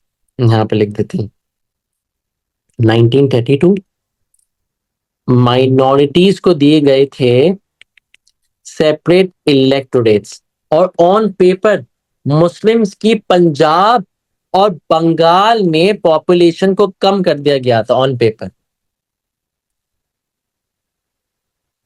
ठीक है। ये था माइनॉरिटी अवार्ड। इसका आंसर अगर आप एक दफा पढ़ना चाहते हो तो ये माइनॉरिटी अवार्ड के बारे में सब है। After failure first and second RTC 1932 में हुआ, से मैकडोनल्ड निकाला, इसका दूसरा नाम माइनॉरिटी अवार्ड है। इसमें सेपरेट इलेक्टोरेट्स दिए गए थे। बंगाल में, पंजाब और बंगाल में मुस्लिम की पॉपुलेशन को कम कर दिया गया था, जिससे मुसलमान बड़े नाखुश थे, और मुसलमानों ने इसको अपोज करा था। मुसलमानों ने इसको अपोज करा था। ये अंडर रिप्रेजेंट इसलिए कर रहे थे कि मुसलमानों की पॉपुलेशन कम हो तो मुसलमानों की सीटें भी कम हो। पॉपुलेशन कम दिखाने का मतलब होता है कि आपकी अब सीटें भी कम होंगी, अब आपकी रिप्रेजेंटेशन कम है। फिर देखें, explain the importance of Shimla deputation in 1906। 1906 की शिमला डेपुटेशन के बारे में आपको लिखना है। आपने शिमला डेपुटेशन की इंपॉर्टेंस लिखनी है इसके अंदर 1906 के बारे में। अच्छा, मुझे यहां तक बता दें कि यहां तक आप सबको क्लियर है, कोई मसला परेशानी तो नहीं है? हर एक बच्चा बता दे। अलमान, आमना, अजान, अजलान, दुआ, ईशल, हफ्सा, हानिया, हानिया, हरमैन, हसनैन, हामिद, हुसैन, जन्नत, जड़ी, जवीरिया, अयान और बहुत सारे बच्चे। नबहान, नबहान आपको ये चीजें क्लियर है? एम एस शखानी, शर्जील आपको ये चीजें क्लियर है? समीर, साद मलिक, उम्मे हानी, बासिल, और ये बहुत मुश्किल नाम है, जोफिशा। ऐसा ऐसे प्रोनाउंस करेंगे, जोफिशा। सबको क्लियर है? सब जरा एक दफा लिख दें। नहीं है तो सवाल पूछें, सवाल पूछेंगे तो चीजें क्लियर होंगी। चल, एक्सप्लेन द इंपॉर्टेंस ऑफ 1906 का शिमला डेपुटेशन। शिमला डेपुटेशन कब आया था? शिमला डेपुटेशन आया था 1906 में। 1906 में आपका शिमला डेपुटेशन में बेसिकली था क्या कि sir Aga Khan the third एक डेलीगेशन लेकर गए थे, एक डेलीगेशन लेकर गए थे आपके उस वक्त के वाइसरॉय से मिलने। उस वक्त का वाइसरॉय लॉर्ड मिंटो से मिलने गए थे। लॉर्ड मिंटो से शिमला में गए, एक हिल स्टेशन है वहां पर मिलने गए, और वहां पर इन्होंने बातचीत करी कि यार हमें ये चीजें चाहिए, हमारी ये डिमांड्स हैं। तो वहां पर लॉर्ड मिंटो ने इनकी बड़ी तफसील से बातें सुनी, उनकी बातें सुनी, अच्छा ये भी चाहिए, अच्छा ये भी होना चाहिए, अच्छा ये भी। अब इवेंचुअली उसने दे क्या दिया, 1909 में उन्होंने मोहल्ले मिंटो रिफॉर्म में सेपरेट इलेक्टोरेट्स दिए। और उसकी इंपॉर्टेंस क्या थी बेसिकली, ये बड़ी इंपॉर्टेंट है। हाँ सारे, इससे मुस्लिम ब्रिटिश के रिलेशन अच्छे हुए थे। और क्या हुआ था इसमें, मुस्लिम को 1909 में 1909 में जाके सेपरेट इलेक्टोरेट्स मिले थे। मुसलमानों ने ये डिमांड करी थी हमें सेपरेट इलेक्टोरेट्स दो, वन सीट्स दो। मुस्लिम को नाउ है separate electorates and they could be a separate nation with a separate way of life. यहां पर मुसलमानों को सेपरेट इलेक्टोरेट्स मिले थे 1909 में जाके मिले, 1906 में तो नहीं मिले, पर 1909 में उनको जरूर सेपरेट इलेक्टोरेट्स मिले। और इसका इमीडिएट आउटकम क्या हुआ, फॉर्मेशन ऑफ मुस्लिम लीग। क्योंकि लॉर्ड मिंटो ने बोला कि मैं आपको सेपरेट इलेक्टोरेट्स जब तक नहीं दे सकता जब तक आपकी मुस्लिम लीग नहीं बनेगी, तो आप जाके पहले मुस्लिम लीग बनाए। तो इसकी वजह से ही मुस्लिम लीग बनी। अगर शिमला डेपुटेशन नहीं होता तो हमें पता ही नहीं होता। बिल्कुल मुस्लिम लीग की फॉर्मेशन में बिल्कुल उन्होंने हेल्प करा। The immediate outcome formation Muslim League was now they have a political party to uphold and protect Muslim rights and interests. The agreement of the Shimla Deputation showed good Britain and Muslim relations. They showed that the status of Muslims was raised and that the British showed some respect to Muslims. Such attempts had been successful. तो जो sir Syed ने बड़ी मेहनत की थी वो आज जाके सक्सेसफुल हो गई, क्योंकि मुस्लिम और ब्रिटिश का रिलेशन अच्छा हो गया। क्योंकि मैंने क्या बताया, लॉर्ड मिंटो ने सुकून से आपकी बातें सुनी, और इस सुकून से बात सुनना ही एक वन ऑफ द सक्सेस है कि यार चलो ब्रिटिश हमारी बात सुन तो रहा है। और ये बड़ी सक्सेसफुल बात थी कि इससे हमें हमें हमें मोटिवेशन मिली कि यार हाँ यार, ब्रिटिश हमारी बात सुन रहा है तो ब्रिटिश हमें सेपरेट इलेक्टोरेट्स भी देगा, तो हमें तो मुस्लिम लीग बनानी चाहिए।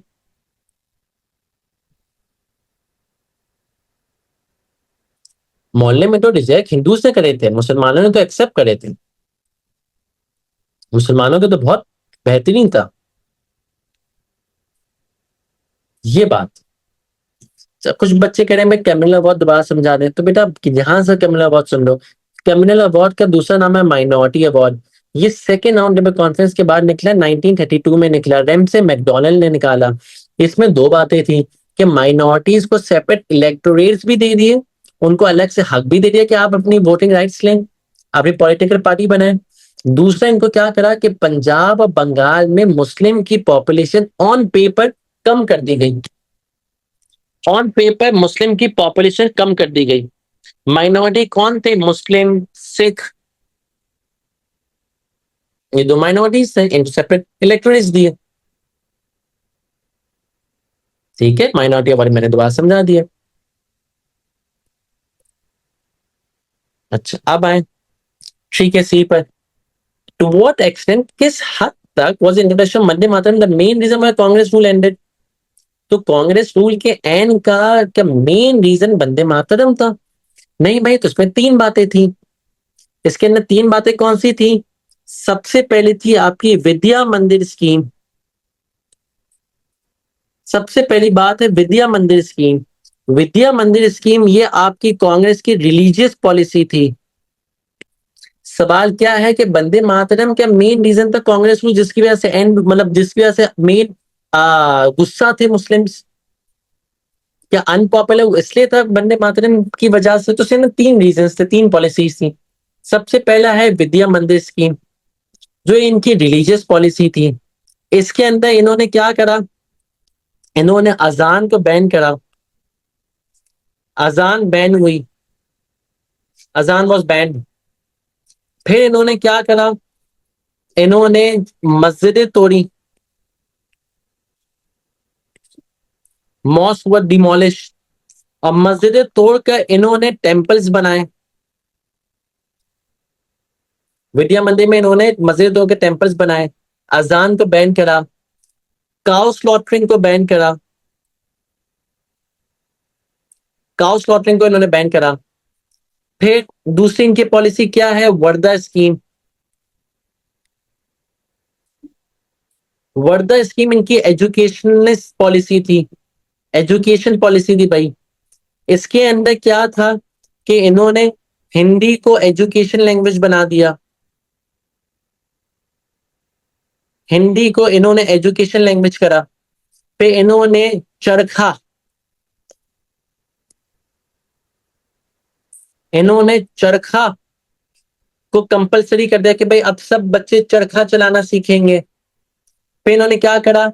गांधी की पिक्चर के सामने आपको बाव करना है। गांधी के सब शुरू में आएंगे, सुबह असेंबली होगी, सुबह ऑफिस में आओगे, गांधी पिक्चर के सामने बाव करोगे। फिर चरखा चलाओगे, चरखा चलाना सीखोगे, बच्चे सीखेंगे। हिंदी को ऑफिशियल लैंग्वेज बना दिया। ये तीन इनकी बातें थी वर्धा स्कीम की। फिर इनकी बात है वंदे मातरम। वंदे मातरम क्या था? Vande Mataram was a national song, Hindu nationalist song था। हिंदू नेशनलिस्ट सॉन्ग था। ये लिखा था बैंकम चटर्जी ने।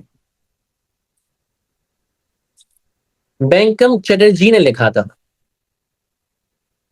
बैंकम चटर्जी ने लिखा हिंदू नेशनलिस्ट सॉन्ग।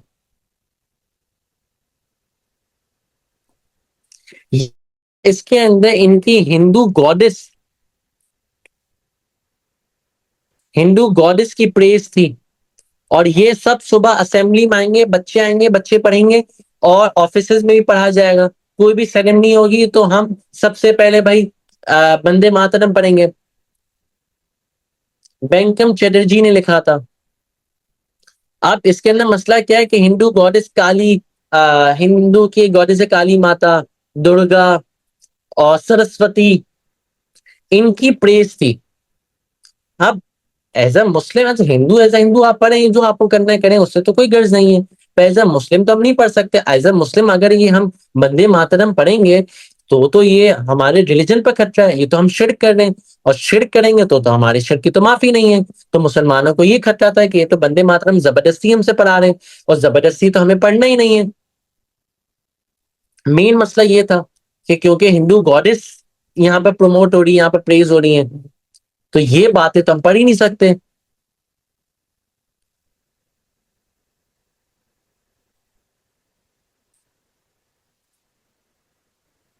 तब अजान के बारे में लिखेंगे, अजान बैन हो गई। फिर काउ स्लॉटरिंग के बारे में, डिस्टर्बेंस ड्यूरिंग मुस्लिम वर्शिप, ये आपकी सारी विद्या मंदिर स्कीम है। फिर आपकी वर्दा स्कीम में क्या है, ये पूरी वर्दा स्कीम है। Religious education was ban at all levels, Muslims की भाई ये कोई मदरसे मदरसे नहीं होंगे, मदरसे का कॉन्सेप्ट खत्म। हिंदू फिलोसफी ऑफ अहिंसा भाई प्रमोट होगी, अहिंसा वाली चीज प्रमोट होगी। हालांकि इस्लाम भी सिखाता है पीस, पर मुस्लिम को खतरा था कि ये तो अहिंसा, ही तो हिंदू कल्चर को पढ़ा रहे हैं, तो हिंदू वैल्यूज हमारे बच्चों में आ जाएंगे तो हम इससे दूर भागेंगे। फिर क्या है, student were force to salute Gandhi, salute bow to Gandhi picture. अब बेसिकली आपको बाव करना है तो बाव तो आप सिर्फ अल्लाह के सामने करता है, एज अ जो मुस्लिम होता है वो तो सिर्फ अल्लाह के सामने बाव करेगा। गांधी पिक के सामने बाव करेगा तो वो शिर्क है। चरखा कॉटन स्पिनिंग व्हील की भाई एजुकेशन दी जाएगी। तो वही मुसलमानों को है कि भाई हिंदू कल्चर इससे बढ़ रहा है, हमारा कल्चर को तो कुछ हो ही नहीं रहा, और हिंदू कल्चर इससे प्रमोट हो रहा है। फिर वंदे मातरम के बारे में मैंने आपको बड़े डिटेल में बातें बताई। जी आयान, मैंने आपका पॉइंटर पॉइंटर देख लिया। ठीक है, ये सारी कांग्रेस रूल के बारे में। कांग्रेस रूल तो बहुत आसान टॉपिक है, यहाँ तक कोई मसला परेशानी सवाल तो फिर हम क्वेश्चन नंबर 4 पर बढ़े।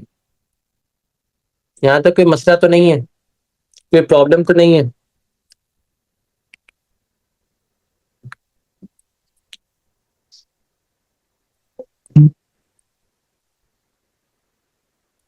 क्या मसला है बताएं, क्या प्रॉब्लम है।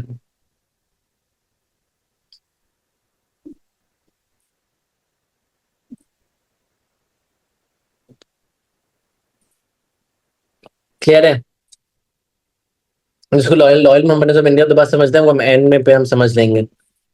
ठीक है, टेंशन नहीं ले, एंड में समझा दूंगा, फिक्र ना करें। और किसी को कोई मसला है तो बताएं। टेंशन की बात है, कोई टेंशन की बात नहीं है, सब अमन है, सब बेहतरीन है।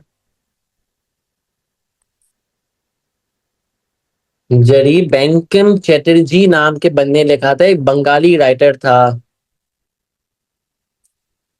अमन तो रखना पड़ेगा, अमन रखना पड़ेगा भाई, पेपर आने वाले हैं अब।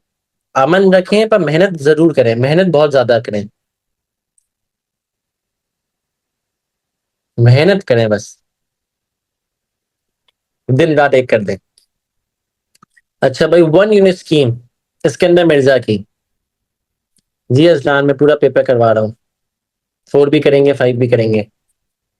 1 यूनिट स्कीम क्या थी, आप समझे, ये इसके अंदर मिर्जा का दौर है, इसके अंदर मिर्जा की 1 यूनिट स्कीम। 1 यूनिट स्कीम कब निकली थी, 1956 में, इसके अंदर मिर्जा ने निकाली। इसके अंदर इसने क्या करा, ध्यान से मेरी बात सुनिएगा। इसके अंदर इसने क्या करा, वेस्ट के जो 4 प्रोविंसेस थे, सिंध, पंजाब, एनडब्ल्यूएफपी, बलूचिस्तान, इन सारे प्रोविंसेस को खत्म कर दिया, इन सारे प्रोविंसेस को खत्म करा और एक प्रोविंस बना दिया। इन सारे प्रोविंस को खत्म करके एक प्रोविंस बना दिया, इसका नाम रखा वेस्टर्न विंग।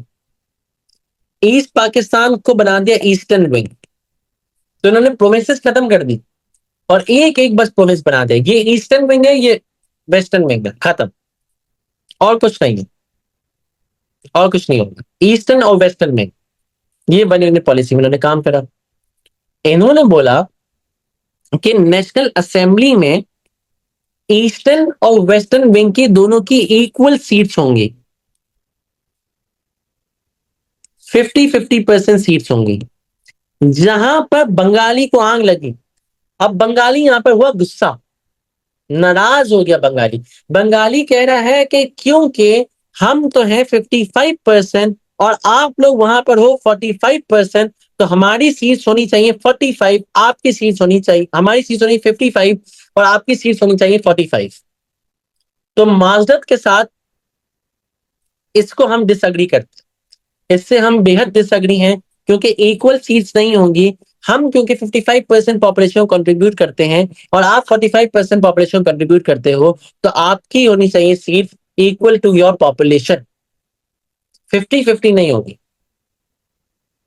पर इसने बोला नहीं, मैं 50-50 इसलिए कर रहा हूँ, दोनों की इक्वल रिप्रेजेंटेशन हो, इक्वल डेवलपमेंट हो, ये हो वो हो।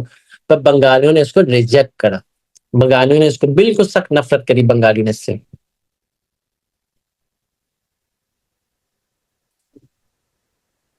इसके अंदर Mirza introduce in 1955 to 56 to unify all of West Pakistan. He claimed that it would bring efficiency and development. The equal representation in the National Assembly was promised in this policy was as seen unfair by the people of East Pakistan as they were 10 million more than West Pakistan. This was very unpopular in East Pakistan. 55-56 में आई, पूरे waste Pakistan को unify कर दिया। इसने बोला कि efficiency होगी, development होगी, नेशनल असेंबली में सेम सीटें होंगी। पर ईस्ट पाकिस्तान में तो मसला था क्योंकि वो 10 मिलियन लोग ज्यादा थे। दे वर 55% ऑफ पाकिस्तान पॉपुलेशन, तो कि 10 मिलियन लोग ज्यादा थे ये लोग, तो इन्होंने कहा कि हम इसको रिजेक्ट करते हैं। और बहुत ज्यादा इसकी रिजेक्शन हुई थी ईस्ट पाकिस्तान की तरफ से। ये था सिकंदर मिर्जा का दौर। अब आपका सवाल है कि ईस्ट और वेस्ट पाकिस्तान क्यों अलग हुआ। फोर का बी था कि why East Pakistan wish to separate from West Pakistan. अब इसके तीन रीजंस हैं। इसका 14 मार्कर भी आता है, इसका 7 मार्कर भी आता है। जैसे हम विंटर 2023 जब करेंगे तो इसका 14 मार्कर है, इसी यही 7 मार्कर का 14 मार्कर आया हुआ। तो इसके तीन रीजंस क्या है। रिप्रेजेंटेशन आर्मी और गवर्नमेंट। बंगालियों का बहुत छोटा सा रोल था गवर्नमेंट और आर्मी में। एनडब्ल्यूएफपी और पंजाब से 85% कंट्रीब्यूट करते। अवामी लीग के 6 पॉइंट्स भी एक रीजन है। इसके रीजन तो बहुत सारे हैं, पर मैंने यहाँ पर तीन रीजन लिखे हैं। रिप्रेजेंटेशन आर्मी एंड गवर्नमेंट, दूसरा रीजन लिखा हुआ है इकोनॉमिक प्रॉब्लम, तीसरा रीजन में लिखा हुआ है भोला साइक्लोन। बाकी इसके रीजन तो बहुत ज्यादा, 6 रीजन इसके। पर इसमें 7 मार्कर में लिमिटेड स्पेस है, लिमिटेड बातें लिखेंगे तो हम 3 बातें लिखेंगे। हाँ मैन बिल्कुल बेहतरीन। पर लास्ट इसमें ईस्ट और वेस्ट पाकिस्तान को आप डेवलप कैसे करेंगे, एक्सप्लेनेशन में आप फंस जाएंगे इसमें। इसलिए अभी 7 मार्कर में आप ये ना लिखें। आप क्या लिख लें, रिप्रेजेंटेशन आर्मी और गवर्नमेंट। क्या लिखें, बंगाली के बहुत लिटिल रोल था गवर्नमेंट में और आर्मी में। 85% की आर्मी एनडब्ल्यूएफपी और पंजाब कंट्रीब्यूट करता था। एक बंगालियों को सेंस ऑफ डिप्राइवेशन था कि यार हम तो डिप्राइव ही हो रहे हैं, हमें तो आर्मी में भी जगह नहीं मिल रही, ना गवर्नमेंट में जगह मिल रही है। ईस्ट बंगालियों की तो कोई रिप्रेजेंटेशन ही नहीं है, कुछ कर ही नहीं रहे ये लोग। 1971 की वॉर भी आप लिख सकते हैं, पर वो इंडो पाक वॉर आप ना लिखें। आप उसको बंगाली से कनेक्ट करें, मुक्ति बहिनी से पे कनेक्ट करें। फिर no decision making power in the hands of Bengali, ये इनको मसला था, ये इनका सबसे पहला रीजन है।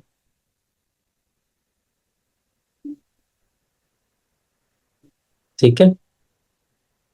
फिर दूसरा रीजन इकोनॉमिक प्रॉब्लम। आपका दूसरा रीजन है इकोनॉमिक प्रॉब्लम। इकोनॉमिक प्रॉब्लम में क्या लिखेंगे कि ईस्ट पाकिस्तान लार्जेस्ट सप्लायर था जूट का, दुनिया का लार्जेस्ट सप्लायर था जूट का। पर फिर भी जूट की जो इंडस्ट्री थी वो थी वेस्ट पाकिस्तान में। जूट एक्सपोर्ट होता था वेस्ट पाकिस्तान से। बंगाल में बड़ी इकोनॉमिक पोटेंशियल थी, पर कोई उसको देखता ही नहीं था, इग्नोर करते थे। Main centre of all economic activity था। ईआईसी के जमाने में भी बंगाल जो था वो ईआईसी का भी मेन सेंटर था इकोनॉमिक एक्टिविटी का। Calcutta was one of the main headquarter, was one of the main and first headquarter of EIC. तो बंगाल की पोटेंशियल बहुत थी, पर बंगाल को कोई देखता ही था। सारा पैसा ईस्ट पाकिस्तान का लगता था वेस्ट पाकिस्तान में, सारा का सारा पैसा ईस्ट पाकिस्तान का वेस्ट पाकिस्तान में लगता था। और अगर हम इनकम भी देखें तो वेस्ट पाकिस्तान की per capita income east Pakistan से ज्यादा थी। वेस्ट पाकिस्तान की per capita income east Pakistan से ज्यादा थी। इस्लामाबाद नया कैपिटल बना किसके पैसों से, ईस्ट पाकिस्तान के पैसों से। हमने अयूब खान के दौर में पढ़ा था इकोनॉमिक रिफॉर्म में कि 22 फैमिलीज ओन करती थी टोटल 80% ऑफ इंडस्ट्रीज और 60% ऑफ बैंकिंग सेक्टर, ऐसा कुछ। और सारी 22 फैमिलीज कहां से थी? पाकिस्तान से थी। ईस्ट पाकिस्तान की तो कुछ इन्वॉल्वमेंट ही नहीं है भाई। हालांकि ईस्ट पाकिस्तान बहुत पोटेंशियल लगता है, पर आप डेवलप ही नहीं कर रहे। सारा का सारा जूट का जो रेवेन्यू था वो वेस्ट पाकिस्तान में लगता था। आपने पूरा इस्लामाबाद बना दिया ईस्ट पाकिस्तान के पैसों से। जो फॉरेन एड आती थी, जो आपकी फॉरेन एड वगैरह आती थी, वो भी वेस्ट पाकिस्तान में लगती थी। अल्लाह अकबर, कितना जुल्म करते थे हम। वेस्ट पाकिस्तानियों ने बड़ा जुल्म करा है भाई, बहुत जुल्म करा है इस पाकिस्तानियों पर। Producer of jute East Pakistan, exporter of jute West Pakistan. ये इकोनॉमिक प्रॉब्लम्स थे। ईस्ट पाकिस्तान को जो एक्सपोर्ट है वो 70% है और इम्पोर्ट 30% है। और वेस्ट पाकिस्तान का एक्सपोर्ट 30 है और इम्पोर्ट 70 है। खर्चा ज्यादा करने, कमा कम कम रहे। और ईस्ट पाकिस्तान कमा रहा था, खिला रहा था, पर डेवलपमेंट उसमें नहीं हो रही। वेस्ट पाकिस्तान डेवलप हो रहा है, per capita income waste Pakistan की बढ़ी, ईस्ट पाकिस्तान की बढ़ी नहीं रही। ये मसले थे, ये प्रॉब्लम्स थे। सीख रहे हो, समझ रहे हो? फिर बोला साइक्लोन आ गया। लोग कहते हैं कि बोला साइक्लोन में 3 लाख से 5 लाख लोग मरे थे। आप इमेजिन करो, ये नंबर 3 लाख से 5 लाख लोग मरे थे। याया खान की गवर्नमेंट ने कुछ भी नहीं करा। याया खान की गवर्नमेंट ने की निग्लिजेंस की वजह से, इनएफिशिएंट की वजह से, स्लो रिलीफ सर्विसेज पहुंचाने की वजह से भी लोग मरे। बंगाली इतने परेशान थे ये याया खान की मिसमैनेजमेंट की वजह से, ये इनएफिशिएंसी की वजह से। कोई रिलीफ सर्विस पहुंचाने ही नहीं आ रहा। और अवामी लीग ने, जो अवामी लीग, जो ईस्ट पाकिस्तान की पॉलिटिकल पार्टी थी, उसने ये बड़ा मुद्दा उठाया कि भाई ये ईस्ट पाकिस्तान वालों के साथ जुल्म हुआ है और वेस्ट पाकिस्तान वालों ने बड़ी गलत हरकत करी है। और इंडिया ने बोला मैं ईस्ट पाकिस्तान की मदद करता हूं। इंडिया ने बोला मैं ईस्ट पाकिस्तान की मदद करता हूं। आपने बोला, वेस्ट पाकिस्तान ने बोला माजरत, अपने काम से काम करो, हमारे इंटरनल मैटर्स में नहीं घुसो। हमें मदद करनी होगी, हम खुद करेंगे। ईस्ट पाकिस्तान वाले बोल रहे हैं ना आप मदद कर रहे हो ना इंडिया को मदद करने दे रहे हो, और हम यहाँ पर भूखे मर रहे हैं। हम हमारे ऊपर साइक्लोन आ गया, फ्लड आ गया, इतनी बुरे हालात चल रहे हैं, अर्बन फ्लडिंग हो गई है, और आपको अपनी मस्तियों से बाहर नहीं आ रहे। आपको ना खुद मदद पहुंचानी है ना इंडिया मदद लेनी है, तो आपको करना क्या? हम यहाँ पर भूखे मरे। फैमाइन आ गया था भाई, इसकी वजह से सारी क्रॉप तबाह हो गई, फूड शॉर्टेज हो गई बंगाल में। पर वेस्ट पाकिस्तान को कोई फर्क ही नहीं पड़ा। ये ईस्ट पाकिस्तान इससे अलग हुआ। ये 3 रीजंस थे।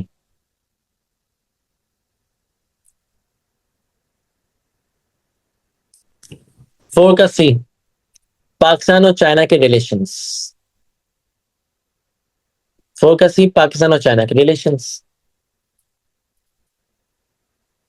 पाकिस्तान और चाइना के रिलेशन बहुत अच्छे रहे। 1950 में पाकिस्तान ने चाइना को रिप्रेजेंट करा था एज ए इंडिपेंडेंट स्टेट। 62 में जब इंडिया और चाइना की वॉर हो रही थी, तो पाकिस्तान ने चाइना को सपोर्ट करा, डिप्लोमेटिक सपोर्ट दी। जब तिब्बत पर, हिमालयन ग्लेशियर पर जब इनकी जंग चल रही थी, 63 में चाइना ने $60 मिलियन का ग्रांट दिया था। और चाइना मेन परचेजर था पाकिस्तान की कॉटन का। पीआईए की डायरेक्ट फ्लाइट चलना बड़ी फ्रिक्वेंटली शुरू हो गई पाकिस्तान टू चाइना। 64 में पाकिस्तान ने कश्मीर इशू में, जब पाकिस्तान और इंडिया का मसला चल रहा था, तो कश्मीर इशू में चाइना ने पाकिस्तान की मदद करी। 1965 में जब इंडिया पाकिस्तान की जंग चल रही थी, जब आपकी सेकेंड इंडो पाक वॉर चल रही थी, तो उसके अंदर चाइना ने डिप्लोमेटिक प्रेशर डाला था इंडिया इंडिया के ऊपर। 1970 में आपने यूएस के प्रेसिडेंट रिचर्ड निक्सन को चाइना विजिट करवाया। 71 की जंग में चाइना से कोई हेल्प नहीं आई। 71 की जंग में चाइना ने कोई हेल्प नहीं करी। क्योंकि इंडिया के पीछे यूएसएसआर भी खड़ा हुआ था। अगर पाकिस्तान चाइना की मदद लेता तो इंडिया यूएसएसआर की लेता, तो बड़ा क्लैश हो जाता है चाइना और यूएसएसआर में। तो चाइना पीछे रहा। 72 में भुट्टो जाता है चाइना और सारे लोन्स को ग्रांट में तब्दील कर कर आता है। चालाक आदमी। लोन क्या होते हैं? जो आपको वापसी देने होते हैं, ग्रांट वापसी नहीं देने होते हैं। ये वाला सवाल आप कैसे करते हो? मैं पहले चाइना के रिलेशन पढ़ा दूं, फिर मैं आपको समझाता हूँ ये वाला सवाल कैसे करते हैं। फिर क्या करना है आपको? 74 में हमने क्या करा? चाइना के साथ मिलकर हैवी मैकेनिकल कॉम्प्लेक्स खुला टेक्सिला में। 78 में हमने कराकोरम हाईवे बनाया। 79 में पाकिस्तान की जो अफगान मेडिकल चल रही थी, यूएसएसआर वैसे अफगानिस्तान की जो जंग चल रही थी, उसमें पाकिस्तान ने साथ दिया था अफगानिस्तान का अगेंस्ट द कम्युनिस्ट यूएसएसआर, जो चाइना को बुरा लगा। जो चाइना को बुरा लगा।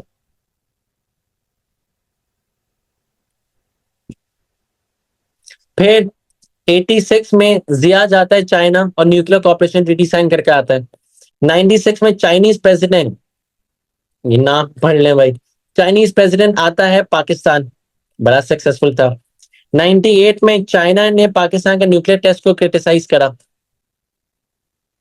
99 में 300 मेगावाट का न्यूक्लियर पावर प्लांट पाकिस्तान ने चाइना के साथ मिलकर बनाया। न्यूक्लियर पावर प्लांट का मतलब क्या है? ये है आपका जो न्यूक्लियर से इलेक्ट्रिसिटी बनाएगा, पावर जनरेट करेगा, चश्मा पावर प्लांट बनाया था।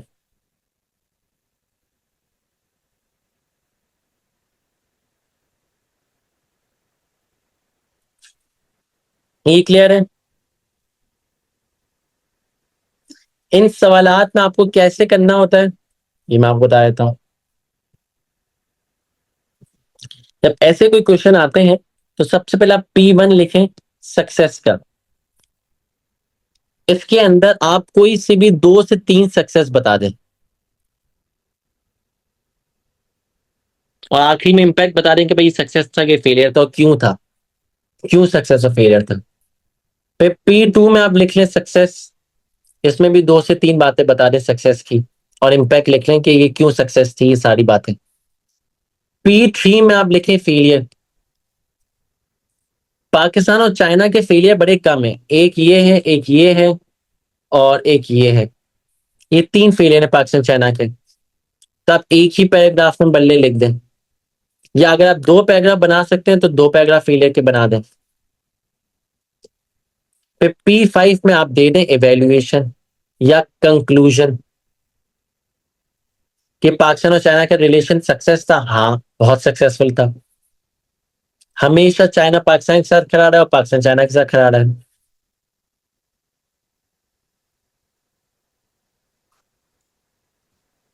हर साल आपको बिल्कुल लिखने की जरूरत नहीं है। मैंने आपको क्या बताया कि आपको 2 से 3 सक्सेस मिला के लिखना है।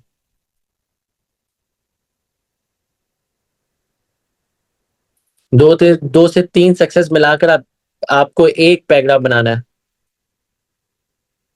प्रेसिडेंट का नाम देख लें, ये था।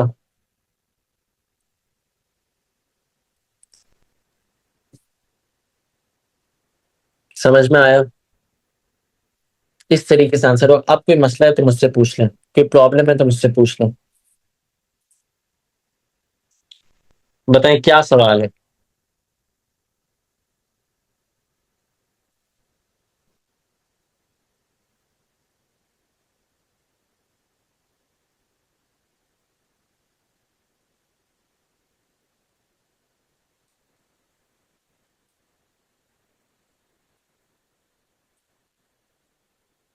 सही है, बेहतरीन है। सब जरा एक दफा बता दें। क्वेश्चन 5 हम कर रहे हैं, बेशक कर रहे हैं, टेंशन नहीं है। सब कराऊंगा, पूरा कराऊंगा।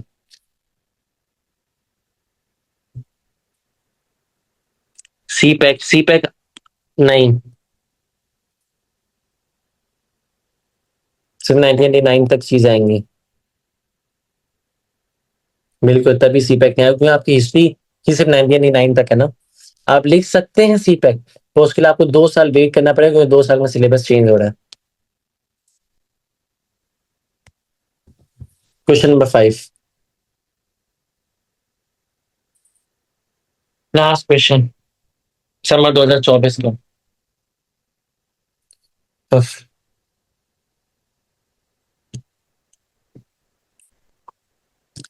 चले, सज्जाद अली शाह कौन है? सज्जाद अली शाह कौन है? ये है चीफ जस्टिस, सुप्रीम कोर्ट का चीफ जस्टिस है, सुप्रीम कोर्ट का। ये बेनजीर के दौर में आया था, और अभी बात सुनना, ये बेनजीर के दौर में आया था, लगा था, पर नवाज शरीफ का जो दौर था उसमें ये रिमूव हो गया। ये नवाज शरीफ के खिलाफ एक केस सुन रहा था, ये नवाज शरीफ के खिलाफ एक केस सुन रहा था, एक केस की सुनवाई चल रही थी जो नवाज शरीफ के खिलाफ था। ठीक है, नवाज शरीफ के खिलाफ ये एक केस सुन रहा था,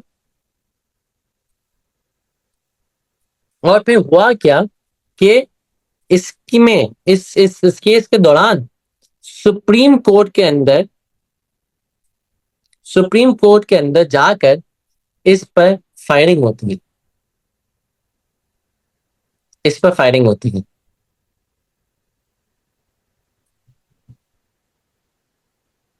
सज्जाद अली शाह पर फायरिंग होती है, नामालूम अफराद इस पर फायरिंग करते हैं, और अगले दिन जाकर ये रिजाइन कर देता है, बोलता है माजर मुझे बनना ही नहीं है चीफ जस्टिस, छोड़ दो, इसे पे रिजाइन दे देना।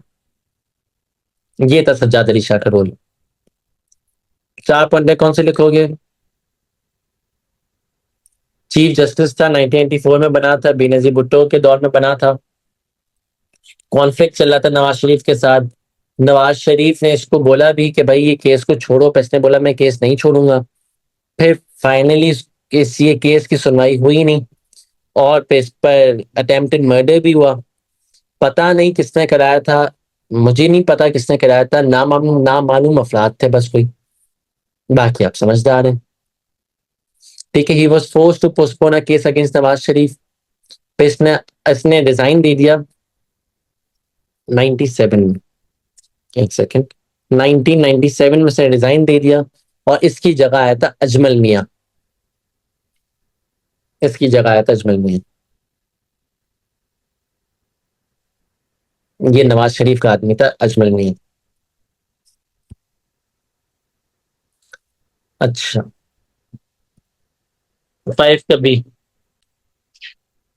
Explain why relation between Pakistan and USA improve during 1990s। Pakistan और यूएसए के रिलेशन कैसे क्यों इंप्रूव हुए? एक्सप्लेन व्हाई रिलेशन क्यों इंप्रूव हुए थे 1990s में पाकिस्तान और यूएसए के रिलेशन। पाकिस्तान और यूएसए के रिलेशन क्यों इंप्रूव हुए थे? 1992 में उनकी एडमिनिस्ट्रेशन चेंज हुई, जिसने दोस्ती का हाथ बढ़ाया, और दोनों कंट्रीज दोस्त बने। हिलरी क्लिंटन और चेल्सी वाली बात भी लिखोगे, ब्राउन अमेंडमेंट वाली बात भी लिखोगे, सीटो सेंटो वाली बात बेटा बहुत पहले थी, ये 1990s में आपको टाइमलाइन दी हुई है। सीटो सेंटो तो बहुत पहले से लगे, 50s में आप चले गए, 54 55 की बातें हैं ये सीटो सेंटो, पर इसमें सवाल है 1990s का, तो 1990s के अराउंड आप घूमोगे। तो यूएस की एडमिनिस्ट्रेशन चेंज हुई थी 1992 में, जिसकी वजह से दोनों के रिलेशन इंप्रूव हुए थे, और यूएस ने रियलाइज कर दिया था कि प्रेस्टा अमेंडमेंट हमारी गलती है, और हम इस गलती को सुधारेंगे, हम इस गलती को रिकंसिडर करेंगे। जिसमें 1990 में बेसिकली 85 में इसने प्रेस्टा अमेंडमेंट पास करी थी, और 90 में और लग गई थी पाकिस्तान पर प्रेस्टा अमेंडमेंट। तो यूएसए ने अपनी गलती को सुधारा कि हम प्रेस्टा अमेंडमेंट हमारी गलती थी, हम इसको रिकंसिडर करेंगे। डिप्लोमेटिक विजिट्स हुई, बेनजीर यूएसए गई, वहां से प्रेसिडेंट की बेबी हिलरी क्लिंटन और उसकी बेटी चेल्सी, ये दोनों आए थे। हिलरी क्लिंटन और उसकी बेटी चेल्सी, ये दोनों ने पाकिस्तान को विजिट करा, और बहुत बेहतरीन बातें कर गए, और अमेरिका जाकर भी, यूएस जाकर भी उन्होंने बहुत अच्छी अच्छी बातें करी, और इससे हमारा ट्रस्ट और कॉपरेशन बढ़ा। क्योंकि बेनजीर आपकी प्राइम मिनिस्टर भी यूएस जा रही है, और वहां से प्रेसिडेंट की बीवी और बच्ची आ रही है, तो उसका मतलब वो पाकिस्तान को सेफ समझते होंगे, तभी उसकी बीवी आई। क्योंकि फैमिली में आप कभी कॉम्प्रोमाइज नहीं करता, आप खुद चले जाते हो, पर फैमिली जब जा रही है तो इसका मतलब कि कुछ तो अच्छी बातें हैं। और फिर लास्टली मिलिट्री और इकोनॉमिक कोऑपरेशन हुई, ब्राउन अमेंडमेंट साइन हुई, और 1992 में आपके जो रीजन एडमिनिस्ट्रेशन आई थी, जो नई एडमिनिस्ट्रेशन आई थी, उसने 40 F-16 जेट फाइटर्स भी आपको नहीं, वो तो सॉरी, ये तो दूसरी बात हो गई, वो तो मैं अफगान मेडिकल पर चला गया, माजर।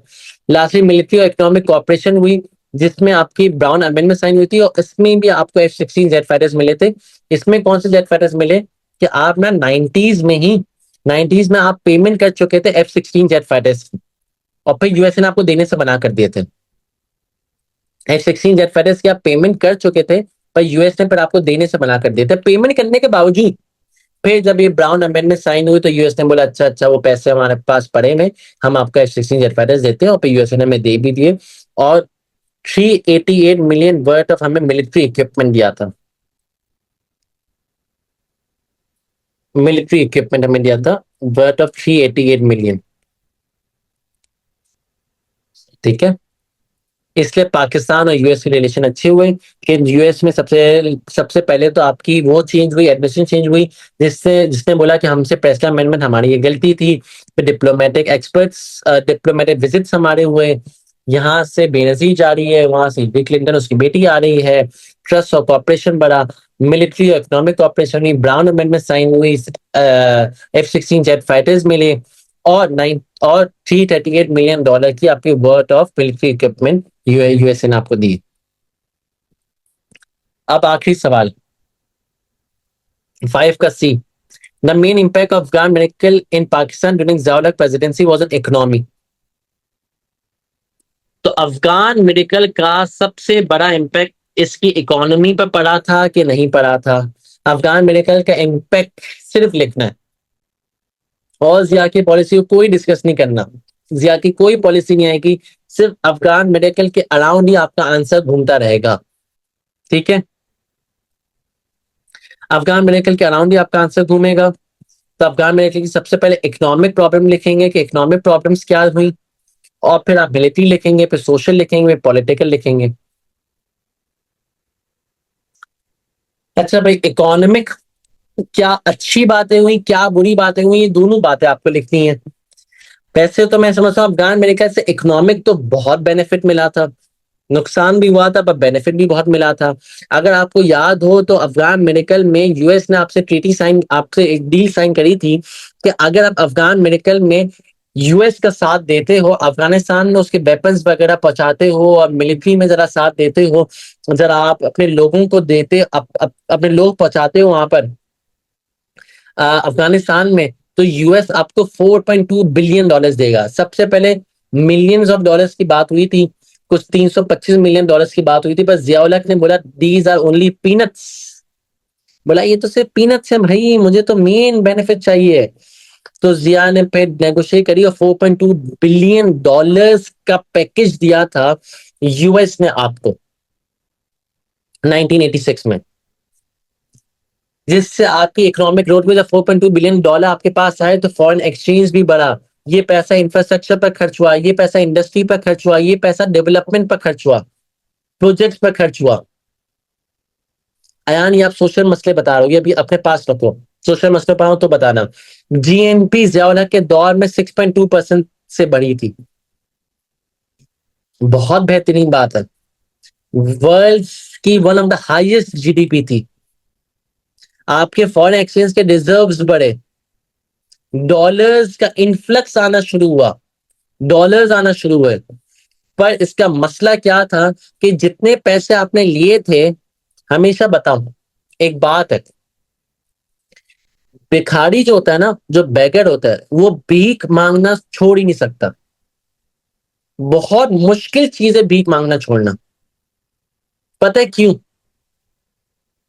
क्योंकि जब एक दफा मांगने की आदत आ जाती है ना, जब एक दफा मांगने की आदत आ जाती है तो वो छुट्टी नहीं है। पाकिस्तान के अयूब खान के दौर से मांगने की आदत आ गई। अयूब खान के दौर से पाकिस्तान ने जब से यूएस से मांगना शुरू करा, आज तक पाकिस्तान रुका नहीं। क्योंकि आप मांगोगे ना तो आप एक कंफर्ट जोन में चले आते हो।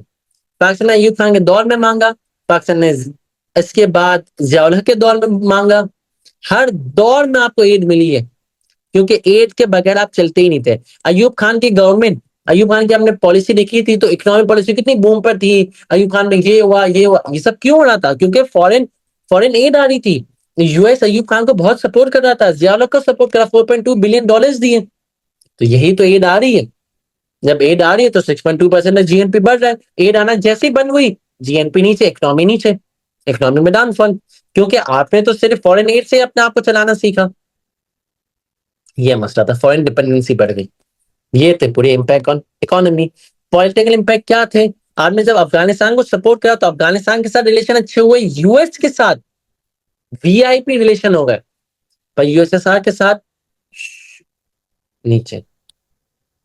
क्योंकि पाकिस्तान एक फ्रंट लाइन बन गया अगेंस्ट कम्युनिज्म, और पाकिस्तान की दुनिया में बड़ी इज्जत हो गई। ये बात है, कम्युनिज्म के खिलाफ पाकिस्तान खड़ा हुआ, पाकिस्तान के एक एक वर्ल्ड स्टेज पर पाकिस्तान को रिकग्निशन मिली कि कम्युनिज्म के खिलाफ पाकिस्तान खड़ा हुआ। भाई पाकिस्तान, ओ हो, बड़ी बात है। पर यूएसएसआर के साथ रिलेशन आपके बिल्कुल डाउनफॉल है, यूएसएसआर के साथ रिलेशन आपके बिल्कुल खराब हो। ये थे पॉलिटिकल इम्पैक्ट। फिर आप देखोगे सोशल इम्पैक्ट। जो सबसे बुरी जो बात थी ना, वो थी सोशल इम्पैक्ट। आज तक ये नुकसान आप बेयर कर रहे हो। आज तक 3 मिलियन अफगानीज उस वक्त पाकिस्तान में आए, 3 मिलियन अफगानीज, 3 मिलियन अफगानीज जब आए, तो आपकी इकोनॉमी पर प्रेशर पड़ा, आपकी गवर्नेंस पर प्रेशर पड़ा, आपके इंफ्रास्ट्रक्चर पर प्रेशर पड़ा। इन लोगों को संभालोगे कैसे? हेल्थ केयर देना है, हाउसिंग देनी है, एजुकेशन देना है, हर चीज आपको देनी, खाना देना है। आपको तो वैसे ही रिसोर्सेज के मामले, आपका तो वैसे ही रिसोर्सेज कम है, तो ये चीज आप कैसे प्रोवाइड करोगे? ये तो मसले हैं। तो आपकी आपकी जो इकोनॉमिक रिसोर्सेज थी उस पर बर्डन पड़ रहा था। ये सोशल मसला था। अब ये जो आए, ये अपने साथ वेपन कल्चर लाए, ये अपने साथ ड्रग कल्चर लाए, ओपियम वगैरह जैसी चीजें लाए। ड्रग कल्चर आपके पाकिस्तान में अफगान मेडिकल के बाद बहुत बढ़ना शुरू हो गया, बहुत तेजी से बढ़ना शुरू हो गया।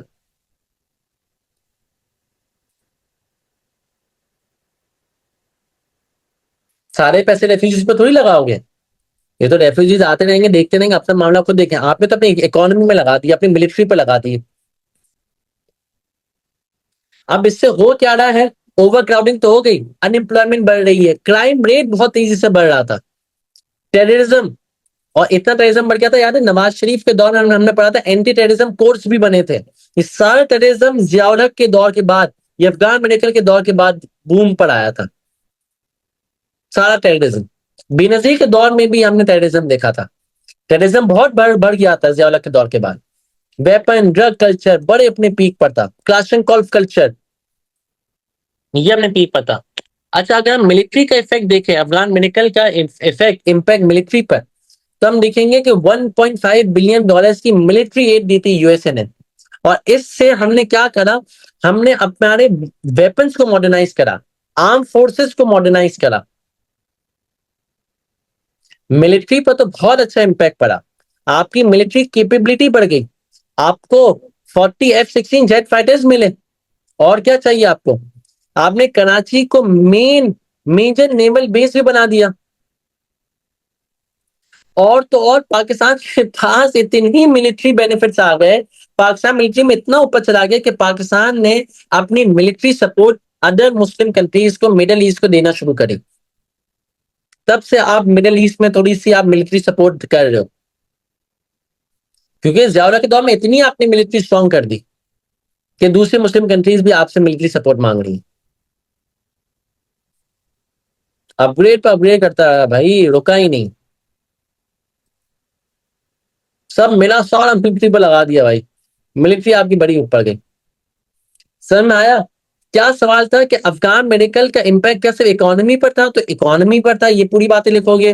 फिर पॉलिटिकल पर था, ये बातें लिखोगे। फिर सोशल पर था, ये पैराग्राफ लिखोगे। फिर मिलिट्री पर था, ये पैराग्राफ लिखोगे। तो आपको बेसिकली 4 पैराग्राफ लिखने पड़ेंगे। आपको मिलिट्री भी लिखना पड़ेगा, आपको सोशल भी लिखना है, आपको पॉलिटिकल भी लिखना है, आपको इकोनॉमी पर क्या इम्पैक्ट था वो भी आपको लिखना है। समझ में आया? सीखा? क्लियर है? आज हमने कौन सा पास करा? समर 2024।